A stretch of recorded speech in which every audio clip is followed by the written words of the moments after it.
Welcome to you and to all our friends connected through internet. Today we have the unique opportunity to better know a person that I'm sure all of you had the chance to meet at least once in our beautiful Adhyar. And this person is Venerable Olande Ananda Thera. He was born in Amsterdam, the Netherlands. He studied economic sociology at the University of Amsterdam. He went to Sri Lanka and was ordained there in 1975, practiced meditation and received higher ordination in 1977 in Sri Lanka, which has become his homeland.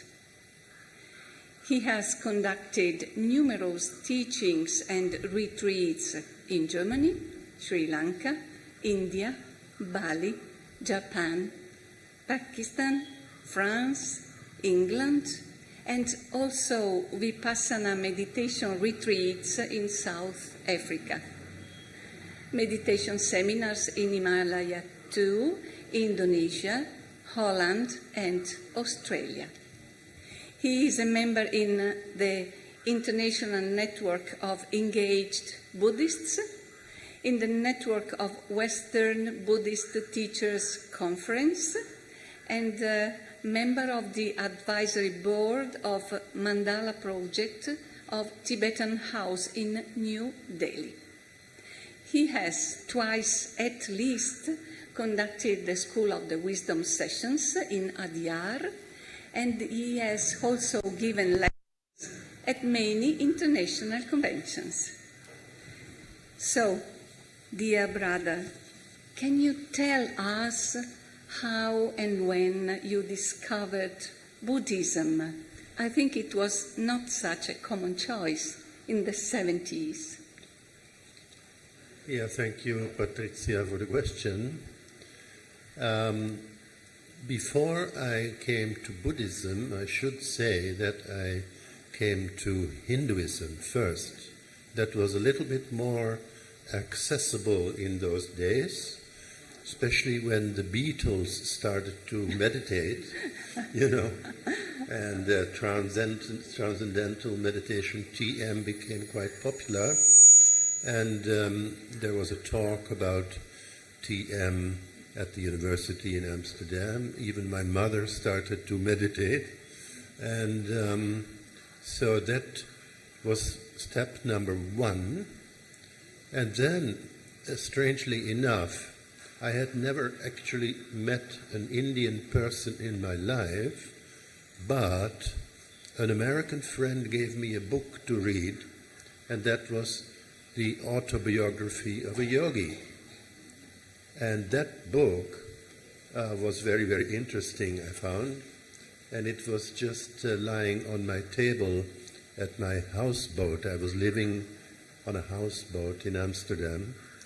And then suddenly an Indian young gentleman from Ranchi, Bihar, a Brahmin from Ranchi, Bihar, came to my houseboat with an American young couple. They were practicing yoga, they were vegetarians, they'd been to India, and they gave a lift to this young man all the way from Denmark to Amsterdam. And they said, "Would you like to see a friend's houseboat?" I said, "Yes." Then when he saw this book, he said, "Oh, are you going to India?" I said, "Well, yes, I've got my ticket ready on the 4th of December, which was unfortunately my father's birthday. So I left Holland on my father's birthday, which was not very auspicious, I suppose, but anyway. But this Indian gentleman, he was quite young at that time, Prabhu Narayan Sharma was his name. He actually said, "Well, when you go to India, please come and stay with us, because we live around the corner from the ashram of Paramahansa Yogananda in Ranchi. So that was a real so-called coincidence and a real chance for me to get to know India and to go to the ashram of Yogananda. So that is how I got into India and yoga, meditation. But then, fortunately or unfortunately, Dayamata, the American president of the organization called Yogda Satsanga, she happened to be in Ranchi, and when she saw me, well, I didn't look like this at the time. I was wearing, what I would call air-conditioned blue jeans, and some flowery shirt and all that kind of thing, a beard.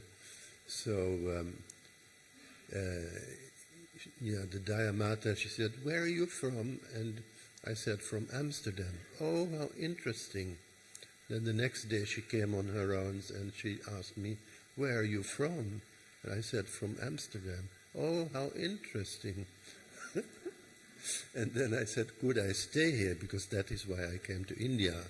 I was looking for an ashram, especially of Yogananda's. But she said, "No, you have to go back to Holland, and that is where you have to get your initiation." So at that point, I started actually going up and down the breadth and the length of India, really speaking, from the Himalayas all the way to Kanyakumari, and from the Golden Temple in Amritsar all the way to Tripura, if you know what that means. So I've seen just about everything, and mostly in search of teachers. Hatha yoga teacher I found, the meditation yoga teachers also I found. In Rishikesh, the Shivananda ashram was a very important stepping stone, and then Chinmayananda, even the French mother in Pondicherry, and then the Amritananda Mahima in Kerala, and so many, and Sai Baba, not to forget.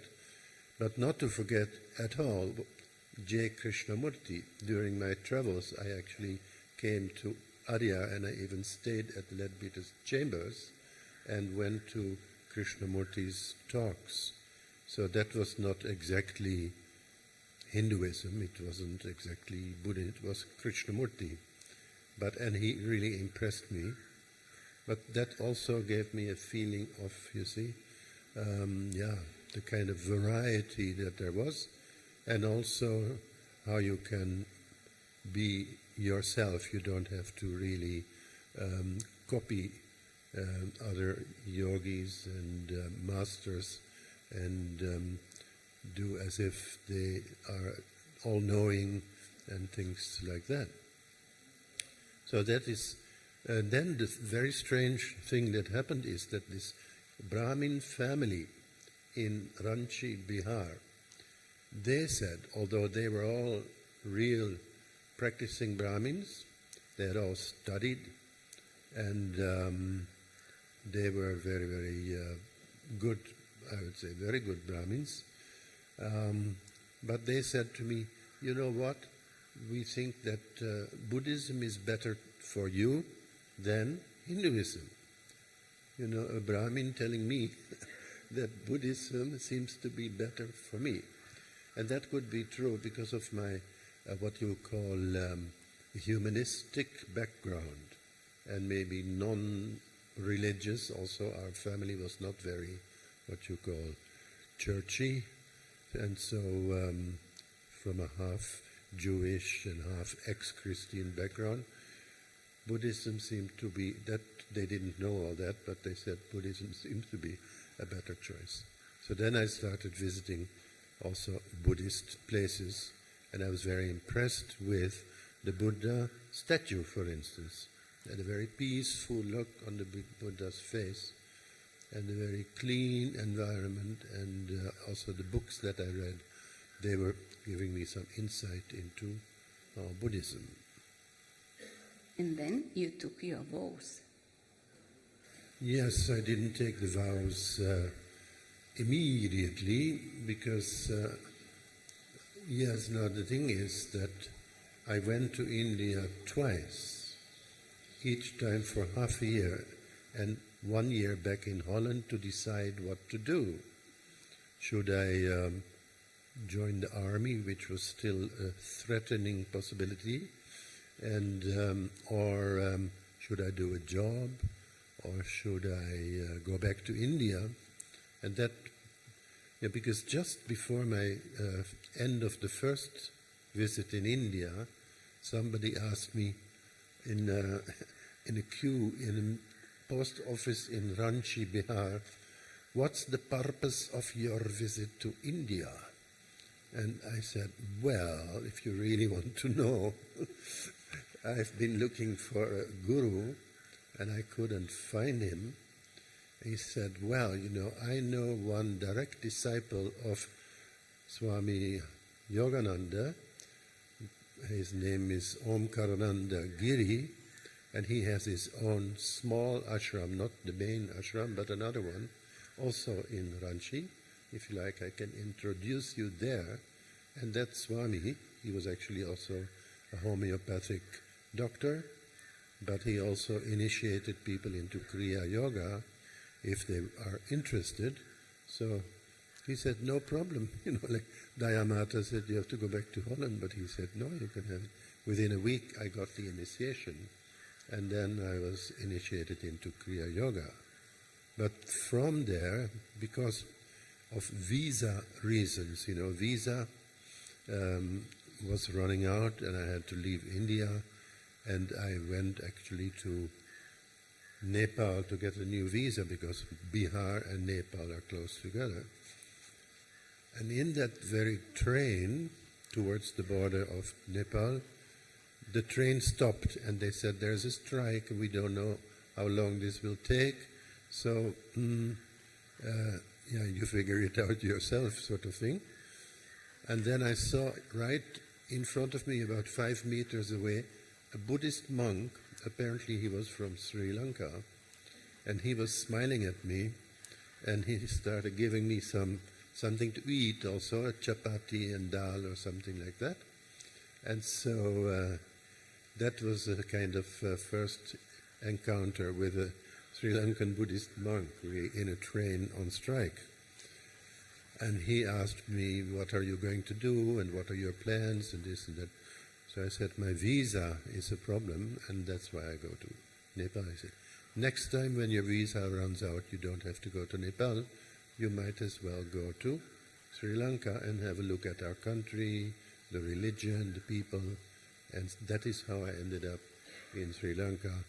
And within, well, 5 months after arrival, but staying in one place, no, not one place. The first place I spent only 1 week, and there was one gentleman, he asked if I'm interested in Buddhism. So I said, yes, and meditation, yes. He said, well, my mother lives just across a temple where the chief monk is learned, can speak English, and I can introduce you to my mother. She will introduce you to the temple, and then you'll take it from there. That is how I ended up spending 5 months in the same temple and then get ordained there.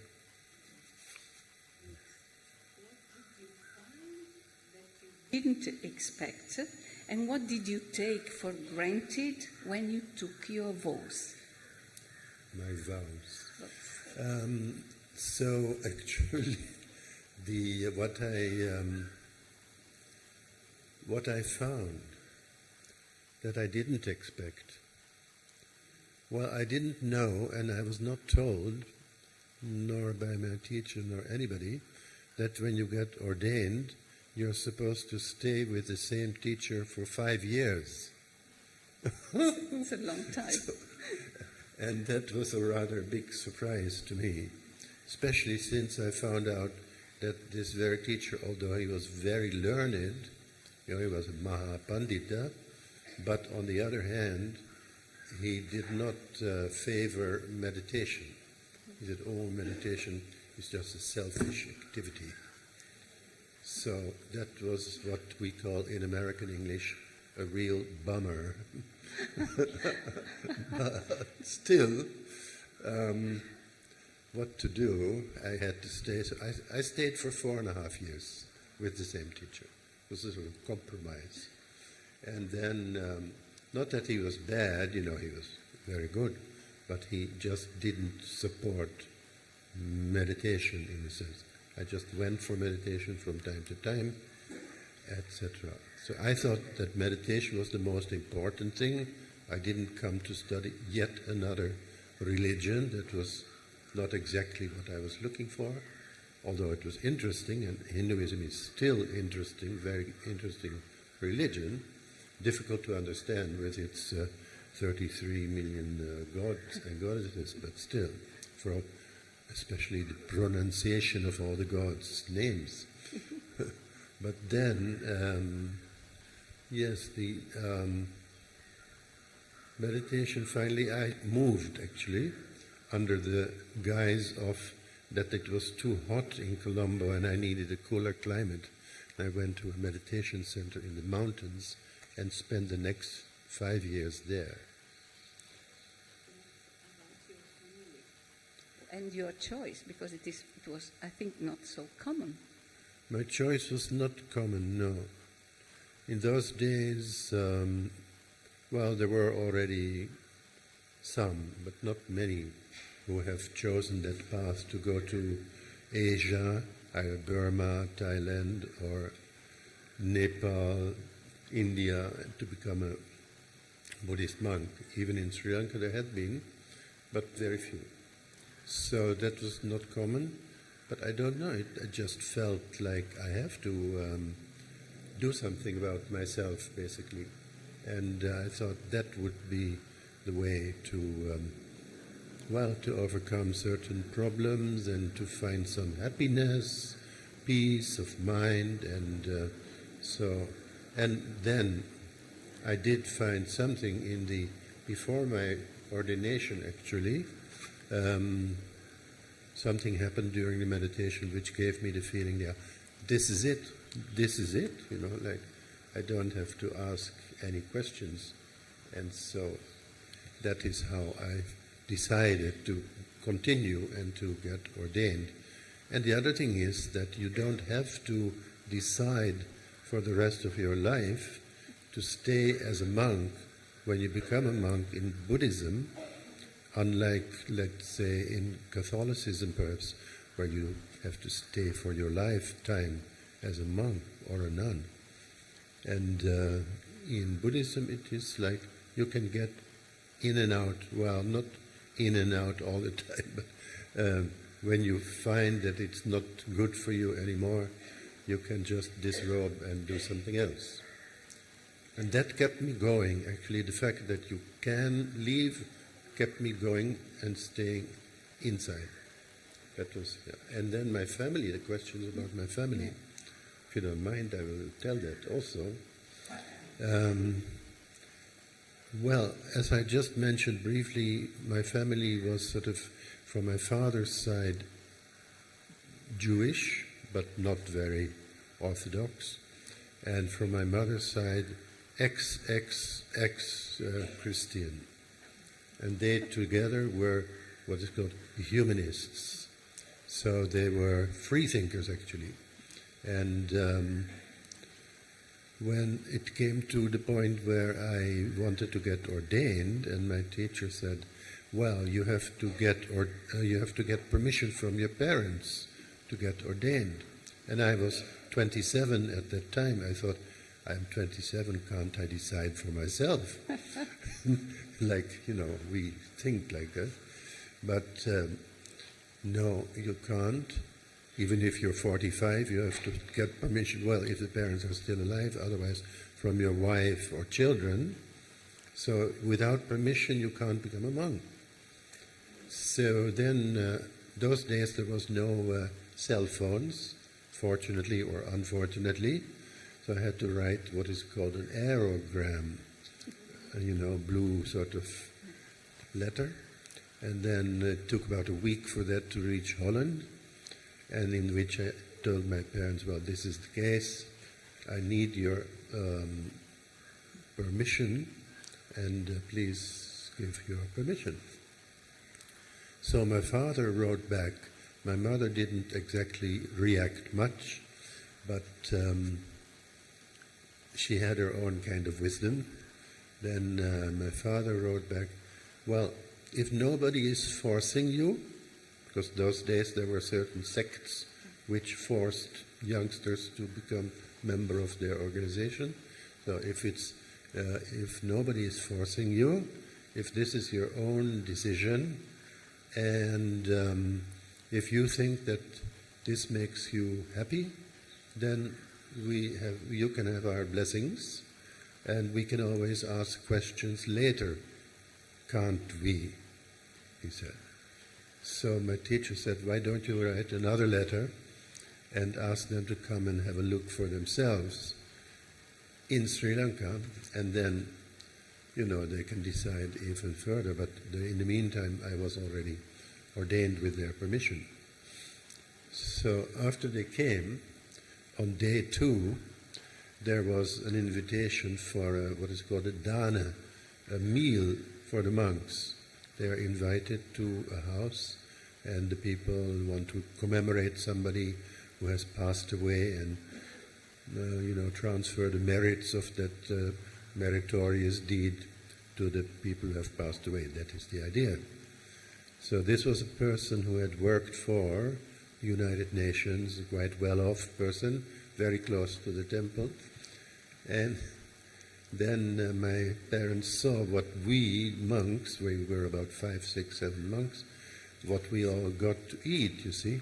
First soup, then a salad, then rice and curry, and then some kind of dessert, and then some fruits and some yogurt, and I don't know what else. So many things.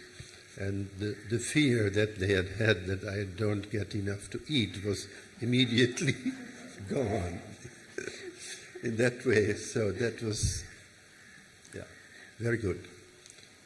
And they thought maybe that I sleep on spikes or something like that, but they saw I got a room with a reasonably good bed also.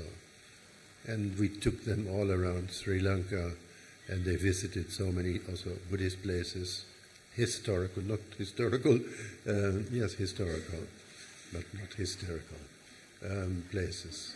Yes. So anyway, they were very impressed, very impressed. Later on, talking about impressed, before I forget to mention it, in 1981, which is 6 years later, they came to India and stayed here in Leadbeater's chambers with me, and we went to listen to Krishnamurti over there.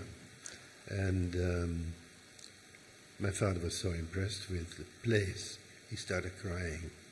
So we are lucky enough to have some pictures. Let me see if it works. Yeah. This is Amsterdam, but I leave to you the comments. Yes. Well, this is Amsterdam, not St. Petersburg, by the way. So I was born in Amsterdam, and I actually lived, as I mentioned, I lived on a houseboat, similar to these houseboats, but it was not the same canal.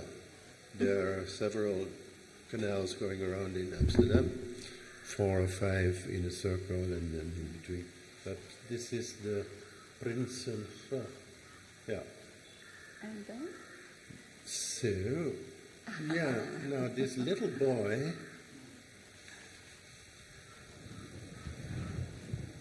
the small one, that's me. And mother, father, and my elder brother. Sorry. No, it's okay. That was also in Amsterdam. So that would have been about when I was 1 or 1.5 years, because we moved from Amsterdam when I was 1.5. And this would have been then 3 years after the war, you see, after the Second World War. And here, oops, oh, you're jumping. Now, there's only one boy holding a book in this picture. Can you guess who that is?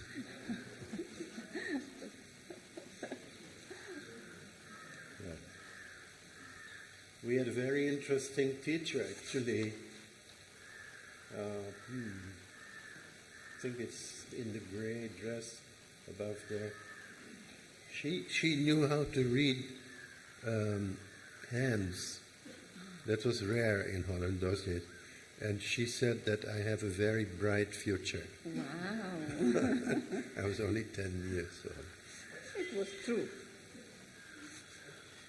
And this one, yes. This is the picture for the yearbook in the high school in Michigan, by the way. Yeah, Edwardsburg, Michigan, just north of South Bend, Indiana, close to Miles, Michigan. So that is all the children, like here I'm 17 years old and exchange student in a high school in America. After I had finished the Dutch high school, we did an extra year in. And here my mother, during every 2 years, my parents used to come to Sri Lanka. This is one of the visits. There's probably one in 1977, 2 years after my ordination. I did lose some weight, as you could see, but not because we didn't get enough to eat, I don't know why. So this is a suspension bridge at the Botanical Gardens in Kandy. It's a very nice, beautiful botanical gardens. This one is a group of people. Now, next to me on that side with the yellow sweater is Reinhard von Kirchbach, for the German-speaking people amongst you. Reinhard von Kirchbach. He was Propst, that means the head of a church in the northern part of Germany, and he started an interreligious dialogue. In the beginning, 2 months per year we would get together and stay in one place, first in a big house belonging to a huge land. His wife's family owned 1,000 hectares. And later on, I think this is in France. We started moving here and there. We had it in India, Kerala, in Sri Lanka, and in Bali, in Japan, many places, in Pakistan also. So these are the main people who used to come together. And guess who this is? You had the chance to attend Krishnamurti's talks in various places: Amsterdam, Bombay, Adyar, Brockwood Park, Saanen, Colombo. Have you any special memory to share about him? Well, the special memory that comes to my mind is a little bit frivolous, I would say, but it shows how close we got, you see, namely here at the beach where Krishnamurti was actually discovered, and also where he used to come for evening walks, before he actually came through the land at Radha Burnier's invitation. But he used to go around the land and by car and then make a walk. So I was there with some Sri Lankan people, and they said, "Could you please take a picture of us with Krishnaji, And I said, "Well, I don't like to just jump and take a picture, but let me ask," you see. So when he came close by, I asked him, Krishnaji, can I take a picture with you and these gentlemen? He says, "Take a picture of them." I said, "I already took a picture of them." He says, "Take another picture." And then he embraced me and walked away. Before I knew it, he was gone. So that is, and another very special, I think, is that still has something to do with my parents again. Namely, 1981, the time that they came here, and we went to listen to Krishnamurti, between the talks there used to be discussions, with friends of Krishnamurti, like Pupul, Jayakar, and people like that. And then people who wanted to listen in could sit around the wall and listen to what's going on. So my father would sitting on one wall, mother on another side, me on another side, and at a certain point Krishnamurti was looking at my father, then he was looking at me, then he was looking at my father, and he went. I thought that was great. Well, we have not much time, and Oh, really? quite a number of questions too. Oh, thank you for reminding. So, Buddha faced a crisis, and the answer of it was his teachings. Are his teachings still relevant today? Mm-hmm. So the crisis that the Buddha faced, especially in the palace where he was living, I suppose, that all that wealth which he had from his He was a prince. parents, he was a good prince, he had 3 palaces, one for the rainy season, one for the cold season, etc. And still he was not happy. Yeah, he was not happy. And then when he went out on his horse, and had a look around the town of Kapilavastu, then he found out that old people were banned from the palace, for instance, and you could see sick people and old people. Then he saw how Ram Nam Satya hai, they say in Hindi, when how do you call it, a dead body is being carried. He saw that, and he was disgusted about life in a way, and he wanted to find a solution out of this. So, of course, you cannot become what is called eternal. The body is not eternal, but maybe the suffering of the fact that you have greed and hatred and delusion can be overcome by wisdom. That is how he solved the problem, I suppose. So that is how he also, his teaching can be applied even nowadays. I mean, it is quite relevant to modern people also. And especially suffering is everywhere. Suffering is still everywhere. Yes. People are suffering. Yes. And especially in countries where there is a lot of materialism, there's also a lot of suffering, mental suffering. So, and what do people really want? They want peace and happiness, but how to find it? So he showed a way, which is not that difficult to find. And therefore I think it is, still relevant.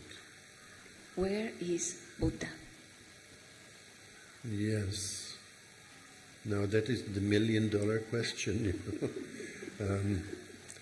Actually speaking, there are certain schools of Buddhism which say that Buddha is everywhere. But Theravada Buddhism, which you find in Thailand, Laos, and Cambodia, Burma, Sri Lanka, and mostly in India, Nepal, some parts of Bangladesh, that is Theravada Buddhism, the oldest school of Buddhism. They say after the passing away of the Buddha in Nirvana, he's nowhere. He didn't get reborn anywhere. But then there is a kind of a, how do you call it, a solution or some kind of a different kind of idea that there is another Buddha called the Buddha of eternal light. That is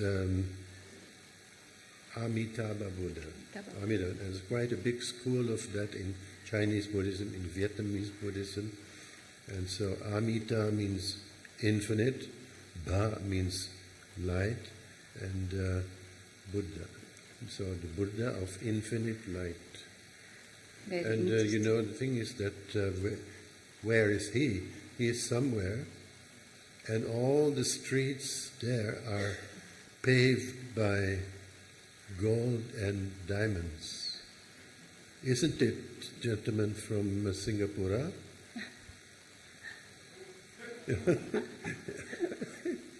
Actually, the Mahayana Buddhists of that particular school, the Amitabha Buddha, they believe that the Buddha's pure land is paved with gold and diamonds.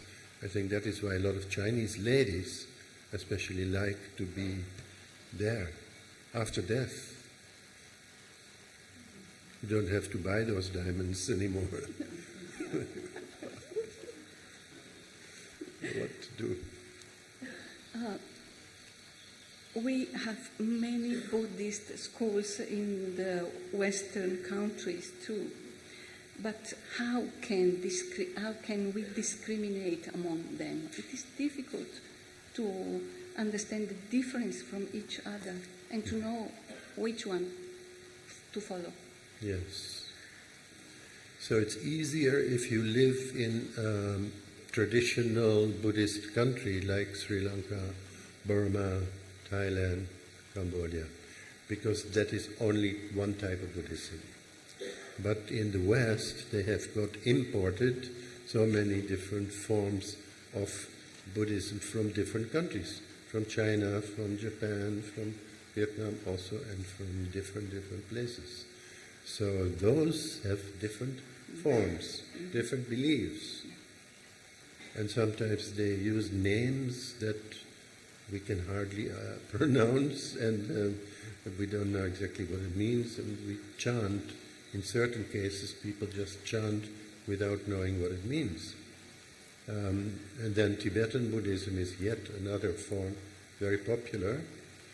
So people, they spend a lot of time studying it, practicing it, and then, it depends also very much on, in general, on the teacher of that particular school of Buddhism.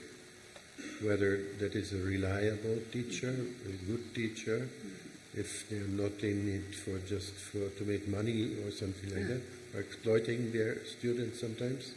So there are different kinds of pitfalls, and so the Dalai Lama says you've got to spy on your teacher for 12 years. 12 years? It's a lot. Yeah. You don't have time for that, actually. Of course. No. It's a good way to discriminate. Yeah, but now you can use, on the television and internet, you can find out about different kinds of forms of Buddhism, maybe, and you can find out which one seems to attract you most, Some are more intellectual, some are more devotional, some are more rational, some are irrational. Thank you. What does the word freedom mean to you? Freedom, I would say freedom from greed, hatred, and delusion. That would be freedom from internal kind of attachments, and it's not the freedom which you can just say you can do anything, go anywhere, eat anything that you want. That kind of freedom is not really freedom. Yeah. And what about the word respect? Respect. It reminds me, I think it's a song of, what's her name? Aretha Franklin. Yes. But of course, respect in this case. Now, let's say, in daily life, you can have respect for each other, respect for maybe the nature also, Instead of cutting down trees and things like that, you can have respect for it. So respect for other kind of people also, respect for other religions. Now in our interreligious dialogue, that is what we were supposed to be doing. Can we add vegetarianism in this category of respect? I suppose so. Vegetarianism, I think, is in what sense is it respect? Well, you don't have to kill animals to eat. Well, there are some people that say, you have to cut certain plants in order to eat vegetarian food. But that goes a little bit far, I would say. So, to have respect for nature and, for ahimsa, what you call is non-violence towards others and especially towards the animals, then you can say vegetarianism is, very good. I'm celebrating 50 years as a vegetarian.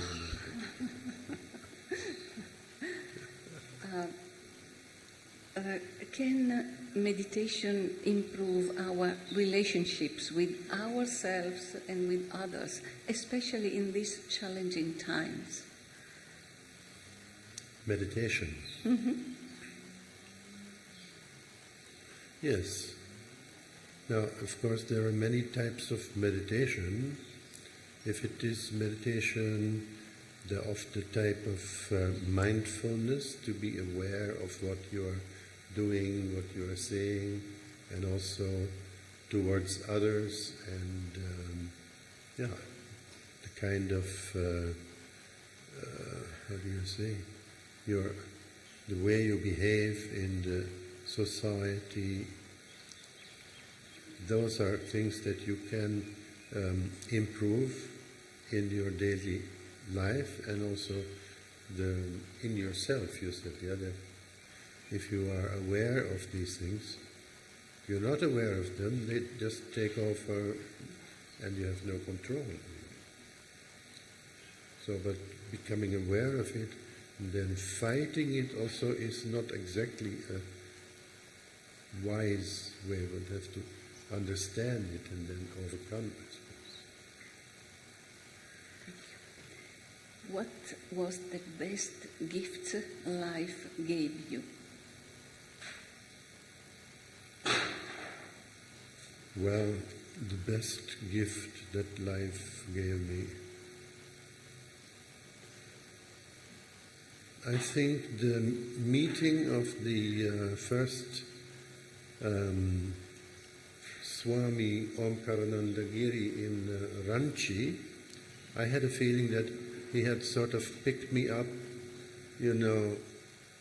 out of the gutter, so to speak. I was nowhere, and then finally there was somebody who was showing the way and things like that.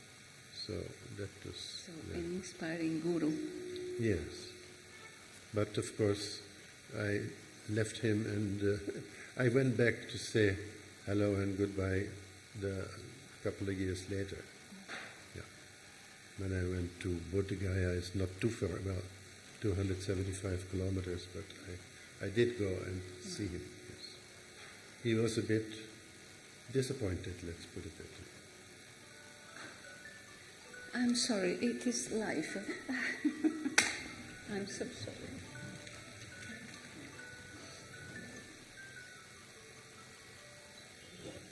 Sorry. Mm-hmm. If you could ask for a superpower, what would it be? A superpower. Well, I don't know, but I've been thinking sometimes how wonderful it would be to have a satellite, not one satellite, many satellites around the world, beaming loving kindness. Oh. loving kindness around the world, like at this time, this terrible war and all that. So if I could make such satellites, or maybe I can ask Elon yes. Yeah, maybe he could. At But, least with our mind. for myself, little a clairvoyant, clairaudience, that kind of thing, but it's all limited. Well, it can be done at least with our mind, this beaming Yes. Beautiful words to inspire people. Yeah. Or we could start with a station on the internet where this vibration can just be, distributed for free and beaming out of that kind of vibration. It's already being done, I think, in certain music channels. Yeah. Well, it's a good idea. Have you any special or favorite book, an inspirational book that you can suggest us, and why? Well, the book that I got from my friend from California while I was in Holland, he was studying musicology in Holland, but he was also a member of the what you call the Self-Realization Fellowship, and that was the autobiography of a yogi. That really inspired me to come to India and to search, and that was, of course, now it's about 50 plus years ago, but still I think that is one of the best books to inspire people. There are maybe many others. At the moment I can't sort of think of any. And by the way, that particular book is going to be launched in the Sinhala translation on the 27th of January. And I'm supposed to be the chief guest at the occasion. Then some monks from Ranchi are coming to Colombo, and one Hindu lady in Colombo, she's invited. So the whole of the book is now in translation. Good news. Well, I have a last question, and it is not an easy one. If you only had 24 hours left to live, how would you spend them? In the first place, I would have to know that I have only 24 hours. Suppose I know, then I would probably think, well, I've done a lot, and what can I do in 24 hours? I might as well relax, I suppose.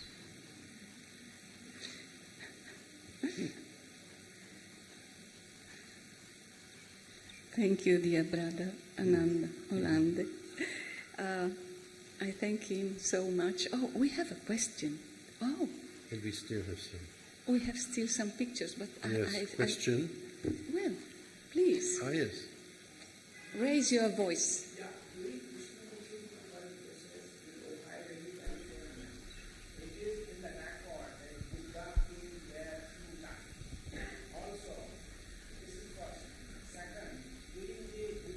Please. During Buddha Purnima, we get the time in Theosophy. So every year, Buddha is coming in Vesak Valley. So please tell us more about this both the occasions. Thank you. About this what? Bodhi Act? I see. Yeah. Yeah.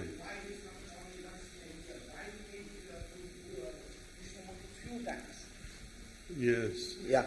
Now, should I answer? Please. Well, I've been to Ohio, but I have never heard this story that the Buddha came there twice, as you said. So Was it in a kind of an esoterical kind of body, or was it in a real life, with flesh and bones kind of body? I don't know about that, but it is written in the book, authentic book. It is written that few times Buddha came and met Krishnamurti. And which is the book, if I may know the book? If you see the biography of Krishnamurti, there are 5 biographies. I don't remember exactly where, but it's there. Uh-huh. Yeah. Like by Mary Lutyens? Yeah. I see. And then the Vesak Valley, wherever that may be, somewhere in Himalaya. Tibet? In Himalaya, yeah. Himalaya, yes. And that is only on the Vesak itself, and at other times he doesn't. And he appears apparently sort of sitting cross-legged and floating in the air and things like that. Yes. Once in a year on the Buddha Purnima day. Yes. In pastel kind of picture colors. Yeah. Well, I'm not going to deny that in front of such an august, I ain't got no idea. Okay. Yes. Thank you.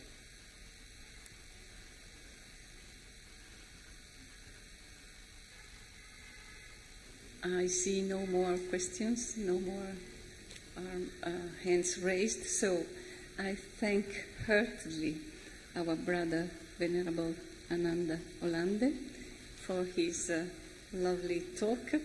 And I remember you that next session will be the panel on theosophy and art at 5. Thank you for your attention and see you. Are we going to show some more? We have some picture more. Yeah.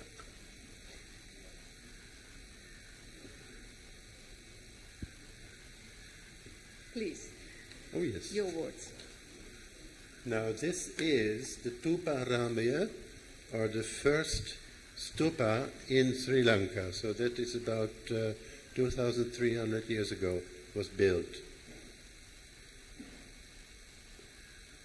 And this is what is called the Mahabodhi tree from Bodh Gaya in Bihar. One branch, the one on this side, is being supported. It's the original tree. Another one is sort of another branch, but this is the tree which is being worshipped as the tree which gave shade to the Buddha during his enlightenment.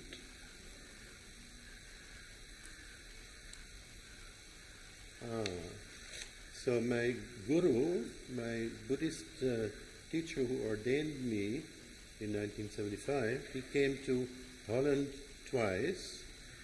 He was a fairly big traveler also in other countries. And this is in Amsterdam in the harbor. And that our ancient-looking boat behind us is actually a copy of a boat which was used during the 17th century by the East India Company, which sailed on Sri Lanka. Now this is the little house. It's not so little, but this is where I stay in Sri Lanka.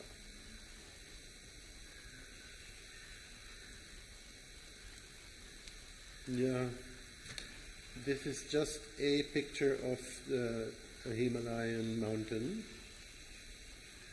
because in the autobiography which I have written, there is a chapter, my connection with the Himalayas. So I have been quite a few times 10 times to Ladakh, quite a few times to Nepal, also to Sikkim and to Bhutan twice, etc., etc. So that is just a kind of a picture. Now this is, most of you might know it, the Borobudur Stupa, the biggest Buddhist monument in the world, built in the 9th century AD. and we are at a fairly high elevation because this is the top part of the monument, which symbolizes nirvana, and these stupas around it with the squares, with the base square, they are symbolizing a very solid state of meditation. In a lower place there are like diamond-shaped holes, and inside there is a Buddha like this. Every one has a Buddha sitting like this. That is the Vairochana Buddha. There are 500 Buddha statues on that monument. Here is a ceremony in a place called Singaraja in the northern part of Bali, Indonesia.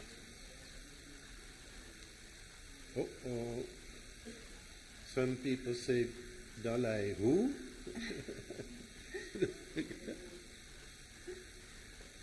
This was in 2003, now exactly sort of 20 years ago. Yeah. Ta-da! This was actually in a hotel where the owner thought they put this, and I just I thought I don't know how long I can stretch my wings, but at least the slide will go on.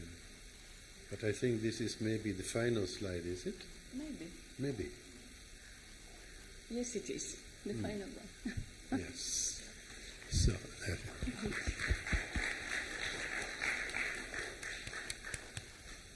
Thank you.